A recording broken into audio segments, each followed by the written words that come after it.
Nous sommes vendredi 4 juillet 2025, après-midi, au 49 rue de la Chapelle, dans le 18e arrondissement de Paris. Un immeuble prend feu. Au 6e étage, les deux familles voisines des appartements 602 et 603, prises au piège de l'épaisse fumée qui les menace, ont ouvert dans un instinct de survie leur porte-palière pour tenter de fuir, mais en vain. Elles se rabattent ensemble dans l'un des deux logements. Au même moment, à un immeuble de là, au 47 terre de cette même rue, même étage, un homme alerté par l'attroupement qui s'est formé au pied de l'habitation, en flammes et par l'odeur de plus en plus forte de brûlé, pose un premier acte d'une grande responsabilité, d'un profond altruisme en décidant de faire évacuer ses voisins de palier. Pénétrant chez l'un d'eux, il aperçoit depuis la fenêtre les familles sinistrées de l'immeuble d'à côté. Deux femmes s'efforcent de faire dépasser la tête de plusieurs enfants par-dessus le garde-fou pour leur permettre, tant bien que mal, de respirer l'air à l'extérieur. L'homme, toujours le même, décide alors d'enjamber l'étroite fenêtre et de se hisser sur la corniche, large de quelques centimètres seulement, à une vingtaine de mètres de hauteur. Plus rien ne le retenant du vide que son seul équilibre et un indéniable courage, et ce pour extraire les victimes piégées par l'incendie. Il évacue tour à tour 1, 2, 3, 4, puis 5 et 6 personnes. Ces 6 personnes, ce sont les deux mères de famille des appartements 602 et 603, ainsi que leurs 2 enfants respectifs.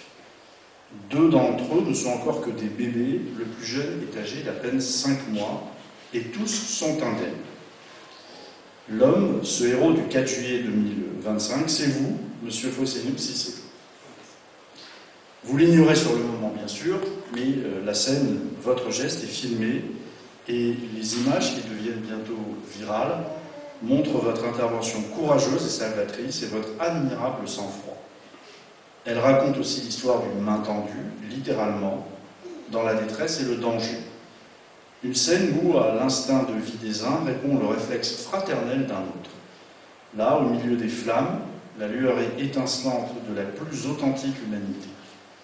Et soudain, le geste désintéressé devient digne du plus grand intérêt. Soudain, l'élan anonyme devient chose nationale. Et c'est ainsi que le courage et le dévouement font parfois d'illustres inconnus les inconnus les plus illustres. Par ce geste de courage, par cet acte de dévouement, la République française est fière aujourd'hui de vous témoigner sa reconnaissance. Derrière elle, vous l'avez sans doute ressenti, c'est toute une cohorte de citoyens qui, touchés par les images de votre bravoure, s'est montrée impatiente de vous voir honoré à votre juste mérite. La clameur publique ne poursuit pas toujours les malfrats, elle désigne aussi parfois le bienfaiteur. Réjouissons-nous que notre société sache aussi se montrer prompte à dénoncer ce bien et à nommer le bon. Là où la solidarité trop souvent se tait, là où l'altruisme se voile et l'humanité parfois se dérobe, des citoyens anonymes acceptent encore, comme vous, de lier leur destin à un inconnu, un semblable, à un prochain. Et nous en sommes de temps à autre ici, à la préfecture de police, les témoins.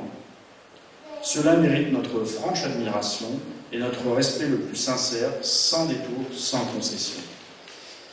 Ainsi me revient-il aujourd'hui de vous remettre cette distinction républicaine, et si je me réjouis tout particulièrement de me voir confier cette charge et de pouvoir l'accomplir entre ces murs, c'est parce qu'elle détient pour le préfet de police que je suis, mais surtout pour les forces de sécurité et de secours que j'ai l'honneur de commander, une force symbolique très singulière. Car la préfecture de police rassemble des femmes et des hommes qui, chaque jour et chaque nuit, protègent des vies en risquant la leur. Porter assistance aux victimes jusqu'au mépris de soi-même, c'est la mission des professionnels qui servent cette maison, et c'est même leur devoir. Ils en ont fait un métier, une vocation, un sacerdoce.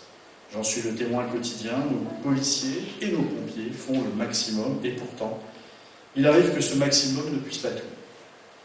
Voilà pourquoi la préfecture de police est si attachée à défendre ce que nous appelons ici le continuum de sécurité, le continuum de secours, ce pari humble et gagnant que la coopération grandissante avec d'autres forces vives peut nous aider à relever la tâche exigeante et difficile qui est la nôtre. Policiers municipaux, agents de sécurité privée, associations de sécurité civile, il n'y a jamais trop de maillons sur la chaîne du secours. Monsieur Cissé, en suppléant l'engagement de nos soldats du feu, en prolongeant leur infini dévouement, vous avez rejoint ce continuum et vous en avez été ce jour-là un maillon fort et très précieux. Je puis vous assurer que les forces de police et de secours placées sous mon autorité n'oublieront jamais leurs efforts, mais vous, en relayant ces efforts acharnés, vous les avez comme décuplés. Sauver ou périr, c'est la devise de nos pompiers. L'engagement mûri qu'ils prennent lorsqu'ils intègrent la brigade des sapeurs-pompiers de Paris, et vous, comme par réflexe, confiez-vous, vous avez spontanément décidé de la faire vôtre. À nos forces de sécurité et de secours, témoins trop réguliers de l'horreur et du pire, votre geste rappelle enfin, s'il le fallait, que l'humanité est aussi pavée de bonnes intentions et que notre société reste capable du meilleur, loin de tout défaitisme et de toute capitulation. Alors peut-être comprenez-vous mieux pourquoi nous sommes aujourd'hui sensibles à pouvoir ici vous exprimer au nom de nos autorités toute notre gratitude. Dans la patrie française, les hommes naissent libres et égaux, liberté, égalité, ça c'est la France qui le garantit, mais la fraternité, elle n'existe que par ceux qui la pratiquent. Elle ne peut compter que sur les âmes volontaires qui en font librement le choix. Vendredi 4 juillet, M. Cissé, vous avez fait ce choix. Et la République française s'en est mieux portée, parce qu'elle pouvait un temps reposer sur 3 piliers, liberté, égalité, fraternité. Alors en cette veille de fête nationale, aux sentinelles anonymes, aux civils courageux, aux concitoyens dévoués comme vous, la nation est reconnaissante, cher M. Cissé. C'est pourquoi je vais vous remettre dans quelques instants, au nom du président de la République, qui s'est entretenu avec vous au téléphone et qui a souhaité évidemment que vous bénéficiez de cette décoration, au nom de Monsieur le ministre d'État, ministre de l'Intérieur, Bruno Retailleau. Donc je vais donc vous décerner la médaille pour acte de courage et dévouement, qui est une médaille que nous attribuons à toutes les personnes qui accomplissent au péril de leur vie un acte courageux pour sauver des personnes, pour arrêter parfois des malfaiteurs. Et c'est une distinction importante de la République française et qui est décernée par le ministère de l'Intérieur. Voilà, donc je vais procéder à cette remise de décoration.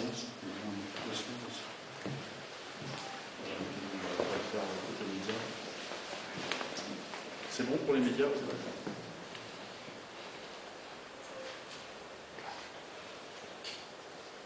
Voilà, Monsieur Fossénou Cissé. Au nom du ministre d'État, ministre de l'Intérieur, nous vous décernons la médaille pour acte de courage et dévouement, échelon or. Voilà, félicitations. Merci. Merci.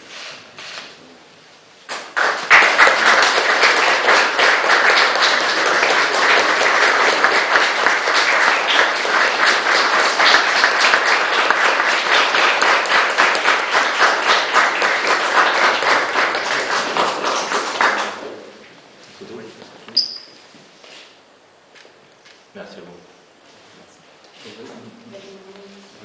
Un petit peu. Voilà.